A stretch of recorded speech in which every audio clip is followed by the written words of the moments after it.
ಚಿಂದಿ ಉಡಾಯಿಸೋ ಖಾರ ಬಣ್ಣ ರುಚಿಯನ್ನು ನೀಡುತ್ತದೆ. ಮೆಣಸಿನ ಪುಡಿ ಚಿಂದಿ ಉಡಾಯಿಸೋ ಖಾರ ಬಣ್ಣ ರುಚಿ.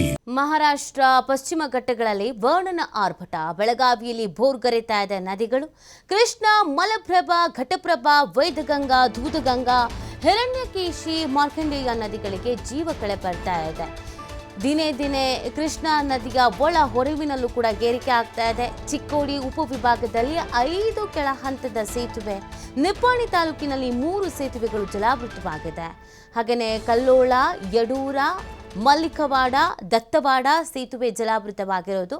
ಬೆಳಗಾವಿ ಟು ಗೋವಾ ರಾಷ್ಟ್ರೀಯ ಹೆದ್ದಾರಿ ಸಂಚಾರ ಬಂದ್ ಆಗ್ಬಿಟ್ಟಿದೆ. ನೀರಿಗೆ ಇಳಿಯದಂತೆ ಜನರಿಗೆ ಜಿಲ್ಲಾಡಳಿತ ಸೂಚನೆಯನ್ನು ಕೂಡ ನೀಡಿದೆ. ಮಳೆ ಹೆಚ್ಚಾಗ್ತಿರುವಂತಹ ಹಿನ್ನೆಲೆಯಲ್ಲಿ ಹಳ್ಳ ಕೊಳ್ಳಗಳೆಲ್ಲ ತುಂಬಿ ಹರಿತಾ ಇದೆ, ನದಿಗಳೆಲ್ಲ ಉಕ್ಕಿ ಹರಿತಾ ಇರುವಂಥದ್ದು. ಆ ಹಿನ್ನೆಲೆಯಲ್ಲಿ ಸಾಕಷ್ಟು ರೀತಿಯಾದಂಥ ಅವಾಂತರಗಳು ಸೃಷ್ಟಿ ಆಗ್ತಾ ಇದೆ. ನೋಡಿ, ಇಲ್ಲಿ ಮಹಾರಾಷ್ಟ್ರ ಪಶ್ಚಿಮ ಘಟ್ಟಗಳಲ್ಲಿ ವರ್ಣನ ಆರ್ಭಟ ಹೆಚ್ಚಿರೋದ್ರಿಂದ ಬೆಳಗಾವಿಯಲ್ಲಿ ನದಿಗಳು ಬೋರ್ಗರಿತಾ ಇದೆ.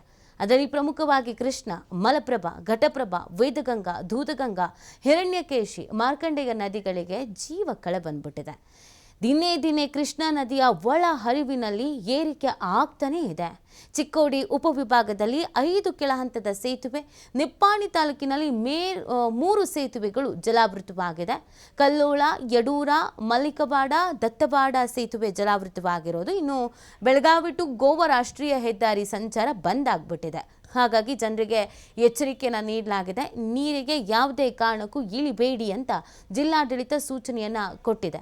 ಇನ್ನು ನದಿ ಪಾತ್ರದ ಜನರಿಗೂ ಕೂಡ ಇದೇ ರೀತಿಯಾದಂಥ ಸೂಚನೆಯನ್ನು ಕೊಡಲಾಗಿದೆ. ಯಾವುದೇ ಕಾರಣಕ್ಕೂ ನೀರಿನ ಬಳಿ ಇರಬೇಡಿ ಅಂತ ಅವರನ್ನು ಬೇರೆ ಕಡೆಗೆ ಸ್ಥಳಾಂತರ ಮಾಡುವಂಥ ನಿಟ್ಟಿನಲ್ಲೂ ಕೂಡ ಈಗ ಸಿದ್ಧತೆಯನ್ನು ಮಾಡಿಕೊಳ್ಳಲಾಗ್ತಾ ಇದೆ.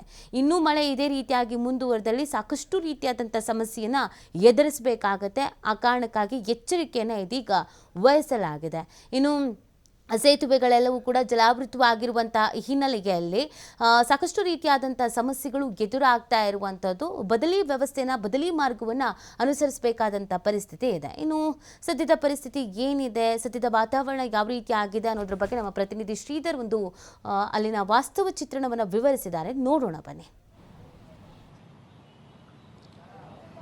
ಮಹಾರಾಷ್ಟ್ರದ ಪಶ್ಚಿಮ ಘಟ್ಟಗಳಲ್ಲಿ ಮತ್ತು ಗಡಿ ಜಿಲ್ಲೆ ಬೆಳಗಾವಿಯಲ್ಲಿ ಧಾರಾಕಾರವಾಗಿ ಮಳೆ ಮುಂದುವರೆದಿದೆ. ಕಳೆದ ಒಂದು ವಾರದಿಂದ ಬಿಟ್ಟು ಬಿಡದೆ ಮಳೆ ಸುರಿತಿರ್ತಕ್ಕಂಥ ಹಿನ್ನೆಲೆಯಲ್ಲಿ ಈಗ ಮಹಾರಾಷ್ಟ್ರ ಮತ್ತು ಗಡಿ ಜಿಲ್ಲೆಯಲ್ಲಿರ್ತಕ್ಕಂಥ ನದಿಗಳ ಒಳಹರಿವು ಹೆಚ್ಚಾಗಿರ್ತಕ್ಕಂಥದ್ದು. ಬೆಳಗಾವಿ ಜಿಲ್ಲೆಯ ಸಪ್ತ ನದಿಗಳ ಒಳಹರಿವು ಹೆಚ್ಚಾಗಿದೆ. ಅದರಲ್ಲೂ ಕೂಡ ಕೃಷ್ಣಾ ನದಿಗೆ ಈಗ ಮಹಾರಾಷ್ಟ್ರದಿಂದ ಅಂದರೆ ರಾಜಾಪುರ ಬ್ಯಾರೇಜ್ ಆಗಿರ್ಬೋದು, ಜೊತೆಗೆ ಕೃಷ್ಣಾ ನದಿಗೆ ಸೇರಿಕೊಳ್ಳುವಂಥ ವೇದಗಂಗಾ, ದೂದಗಂಗಾ ನದಿಯ ನೀರಾಗಿರ್ಬೋದು ಬಂದು ಕೃಷ್ಣಾ ನದಿಗೆ ಸೇರಿಕೊಳ್ತಾ ಇದೆ. ಹಾಗಾಗಿ ಕೃಷ್ಣಾ ನದಿಯ ಒಳಹರಿವು ಈಗ 33,000 ಕ್ಯೂಸೆಕ್ಸ್ನಷ್ಟು ನೀರು ಏರಿಕೆಯಾಗಿರ್ತಕ್ಕಂಥದ್ದು. ನಿನ್ನೆಯವರೆಗೆ 20,000 ಕ್ಯೂಸೆಕ್ಸ್ನಷ್ಟು ನೀರು ಕೃಷ್ಣಾ ನದಿಗೆ ಹರಿದು ಬರ್ತಾ ಇತ್ತು.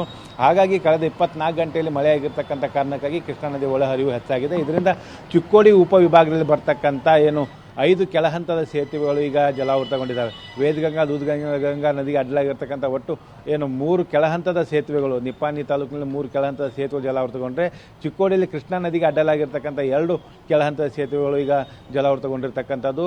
ನಿಪ್ಪಾಣಿಯ ತಾಲೂಕಿನಲ್ಲಿ ಬರ್ತಕ್ಕಂಥ ಅಕ್ಕೋಳ್, ಸಿದ್ನಾಳ್, ಕುನ್ನೂರು, ಸಿದ್ನಾಳ್ ಮತ್ತು ಬಾರ್ವಾಡ್ ಮತ್ತು ಕುನ್ನೂರು ಅನ್ನೋಂಥ ಸೇತುವೆಗಳಿದಾವೆ. ಸೇತುವೆಗಳು ಈಗ ಕೆಳ ಹಂತದ ಸೇತುವೆಗಳು ಜಲಾವೃತಗೊಂಡ್ರೆ, ಅದೇ ಚಿಕ್ಕೋಡಿ ತಾಲೂಕಿನಲ್ಲಿ ಬರ್ತಕ್ಕಂಥ ಕಲ್ಲೋಳ, ಯಡೂರು ಆಗಿರ್ಬೋದು ಮತ್ತು ಮಲ್ಲಿಕವಾಡ, ದತ್ತವಾಡ ಆಗಿರ್ಬೋದು, ಈ ಒಂದು ಕೆಳ ಹಂತದ ಸೇತುವೆ ಕೂಡ ಈಗ ಕ್ಲೋಸ್ ಆಗಿರ್ತಕ್ಕಂಥದ್ದು. ಒಟ್ಟಿನಲ್ಲಿ ಚಿಕ್ಕೋಡಿ ಉಪವಿಭಾಗದಲ್ಲಿ ಒಟ್ಟು 5 ಕೆಳ ಹಂತದ ಸೇತುವೆಗಳು ಈಗ ಜಲಾವೃತಗೊಂಡಿದೆ.